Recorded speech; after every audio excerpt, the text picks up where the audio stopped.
Oh, sorry about that. We were doing something. Camera shut off. Said it didn't have enough storage space, so I had to clean some stuff up. Anyways, today is the 3rd of February. It's my birthday, 23rd. I'm 23. I'm 59 years old today. Yippee! Closer to retirement. Anyways, we're running at 1699.49, right where we should be. A little bit low, but it's okay. We're only putting out 269 kilowatts for the day. It's what it is. It's water level's low and it's cold outside. Cold. We have already hit the high temperature for the day at 1 degree. It is now. Last check was 2 below. The wind is blowing about 5 to 7 miles an hour. Gets this wind chill around 22 to 25 below zero. By 2 o'clock this afternoon, we're supposed to be down to about 14 below with a blustery day. Wind chills in excess of 54 below. It'll be a fun day. We're going to get in and out and do the things we got to do quickly today. Got to take my wife down to the surgeon. She's going to get the date for her knee repair, and we'll get that taken care of. It'll be the second knee. Not that anybody has more than 2, but well, I guess you can. There are those eyeballs out there. Anyways,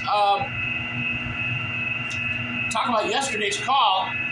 I had a guy call for intermittent heat. So I went there and I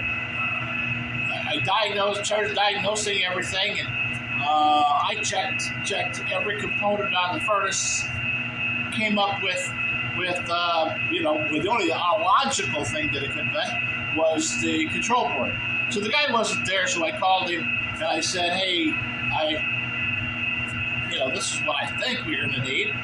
And he was like, "I just changed that last week." I said, "Okay, so back we go. We'll have to do some more diagnosis. Maybe we'll go through the whole scenario again, knowing that the board's been changed and it didn't make any difference." So what it would do was it would come on and it would run for a while, and then the gas valve shut off, and like it was going into a no call for heat scenario, and then it immediately would go into a call for heat and start the relighting process. The igniter would start to glow and it would do its time thing, and it would run perfectly, flawlessly. The thing was running great, and then it just shut off and do it again. Off-grid house, so I thought, well, maybe that's it. So we checked the incoming power, made sure that was clean. It was good. We had sufficient power there. I thought maybe the hertz was off, and hertz is right out dead on 60 hertz. We tested the fan. The fan tested okay. We tested the gas valve. The gas valve tested okay. And I was just pulling my hair out. Thought, okay, maybe we got a limit that's kicking off somewhere under high limit, and then it's just enough that it's kicking off, and then it comes right back on. So we checked everything, checked the flows, made sure we had enough ducts. Everything was great. I just could not figure out what was going on. So, probably an hour, 45 minutes into the scenario, and the thing running off and on and off and on, and we're trying to run it, get the house up to temperature, and I just couldn't figure out. I said, all right, well, here's what we're going to do. We're going to jumper the thermostat switch. So it's for those of you who know, there's a yellow, a white, a green, common, red. Red is hot, and the white is the call for heat. So you put a jumper between the red and the white, which will turn the furnace on. So I put the jumper on, left everything else alone, and just watched it, and just let it run. never tripped out, never jumped out, never did nothing. So I was like, all right, we've got an issue with either wiring, number one, wiring, or number two, thermostat. I was having Lee go up and turn the thermostat on and off, and he just turned it up, and I said, I was checking the unit, make sure the unit was running. What I did not know that it was a Nest thermostat. And I thought, okay, well, how long has this Nest thermostat been here? Well, you can tell that it's been changed because the paint's different underneath. The paint scheme on the side. So we had the bigger thermostat, had a different thermostat, and somebody at some point changed the thermostat.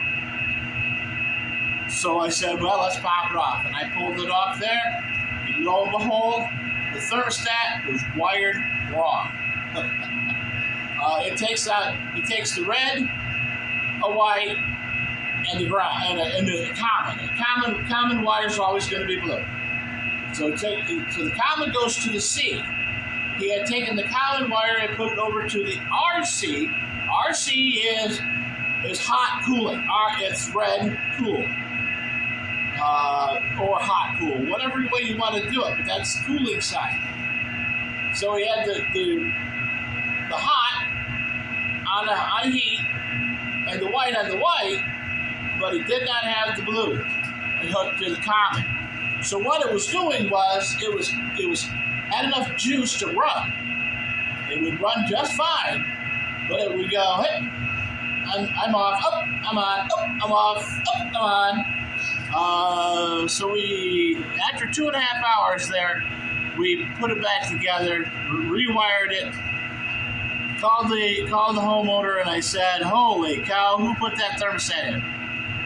And he said, well, that'd have been me. I did that, several weeks ago, blah, blah, blah. And I said, did you start having trouble right after that? Oh, he said, I don't, yeah, he said, I did, but I'm not sure. Which meant, yeah, it is. Yeah, that's when it started. Yeah.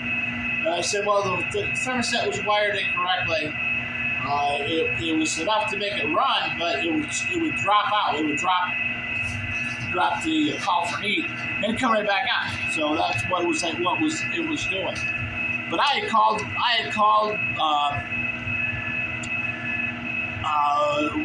one of the top-notch guys down in at my supply house, and I said, Pete, this is what it's doing. I'm at a loss. I've checked this, and this. And I said, what am I missing? He said, I don't know. He said, but when you find out, let me know. So I've got to call him and say, okay, here's what I found out, Pete. It's the famous Nest thermostat. And I told you before, I hate them things. They're junk. But people still want to use them. They still want to keep them. People, you don't need a Wi-Fi thermostat. There's no reason to have a Wi-Fi thermostat. You don't need to know what the temperature is in your house when you're gone.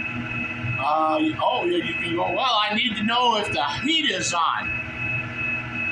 If the heat is on when you leave and you're coming back 8 hours later, if it's cold in the house when you get back, the heat's not on. It won't freeze up in that short of time. Leave it alone. Or have a professional install your thermostat. If you don't know what it, yes, they've got little diagrams and it can show you all kinds of nice little pictures. You can even Google and get something. YouTube will show you how to wire your thermostat. But the biggest number one problem that we run into, especially on second homes, Wi-Fi thermostats. I got one now that the guy calls me up and said it's not working. How do you know it's not working? Oh, I can't see it. Okay, what's the temperature of your house? When the guy checks your house, what does he say? Well, the heat's on. So, well, I can't see it. Figure out how to make it could talk to the internet. I'm not a tech guy. I'll go shut it off, turn it back on. That's all I know how to do. Again, with the boiler, we had issues with the boiler. The boiler was that we were installing now. The boiler still struggling to get it up above 64, but we're only running one zone. Having trouble with the kitchen. We haven't done the kitchen yet, so that zone that's as large as the other zone. So once we get that, we're trying to heat the house with half the heating we need. And we don't have insulation on the pipes underneath, and blah blah blah. Anyway, so we've got that stuff coming. But back to the thermostat, that's what he did. I got a Nest thermostat. I'm going to put on the eco mode and turn it down to 50. No, leave it alone. You can't save money turning the heat down. even now with the modern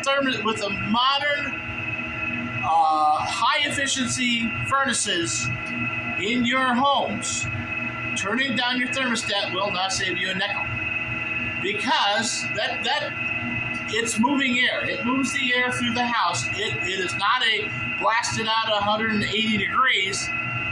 It's blasting it out at 110, nice and cool, and bringing it around, and it warms the air up as it exchanges the air. Now, it also warms the objects in the home up. It brings up the temperature of the walls, the floor, the furniture, and everything, all of your little knickknacks and everything in your home. Now, if you drop that temperature 5 degrees, it's going to save you a little bit of money, because that all stuff is radiating off heat, and until it cools down, and then it says, oh look, everything in the house is now at 50, and I'm going to just sit there and run there. That's where I'm going to be.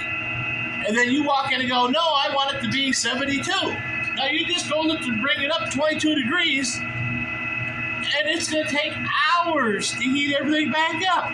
You're not going to save any money. Leave it alone. You cannot save in-floor heat. People do that with radiant in-floor heat. Radiant in-floor heat is designed to be set and left alone.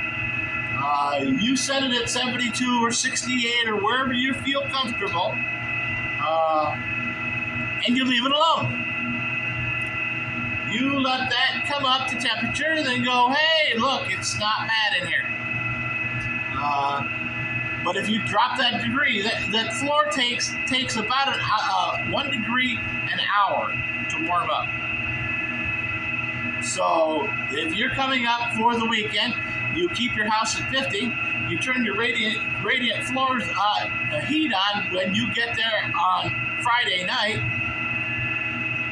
On Sunday, when you get ready to leave, it's going to be about warm in there.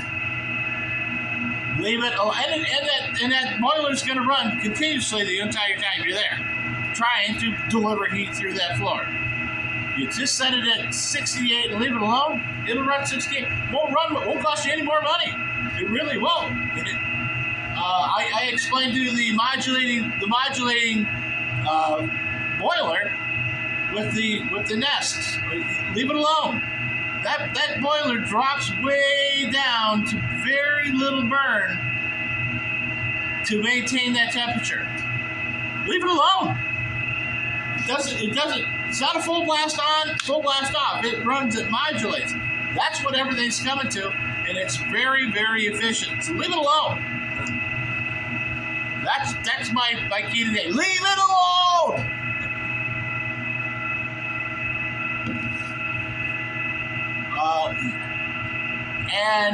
And you may believe that you know how to repair